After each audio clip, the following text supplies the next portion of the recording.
So ఎన్ని litres of water మనం ఖచ్చితంగా తీసుకుంటే మన కిడ్నీస్ హెల్దీగా ఉంటాయి?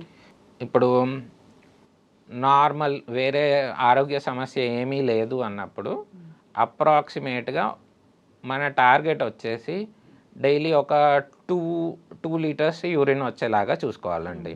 ఆ 2 లీటర్స్ యూరిన్ వచ్చేలాగా అంటే మన క్లైమేట్ని బట్టి సమ్మర్లో 3.5 లీటర్స్ వాటర్ కూడా తీసుకోవాల్సి రావచ్చు. అదే వింటర్లో వచ్చేసి 2 to 2.5 లీటర్స్ వాటర్ తీసుకోవాలి. ఓకే, ఎస్, చక్కగా చెప్పారు డాక్టర్ గారు. అంటే కార్బోనేటెడ్ డ్రింక్స్ అది మనం వాటర్ లాగా కన్సిడర్ చేయంగా?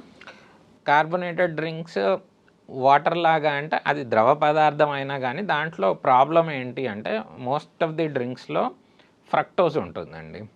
ఆ ఫ్రక్టోజ్ అనేది మన శరీరానికి చాలా విధాలుగా హార్మ్ఫుల్.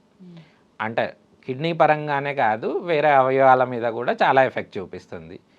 సో వీలైనంత వరకు వాటిని అవాయిడ్ చేయడం ఉత్తమం. ఒకవేళ తీసుకోవాల్సి వచ్చినా లోయెస్ట్ పాసిబుల్ అమౌంట్లో తీసుకోవడం మంచిది.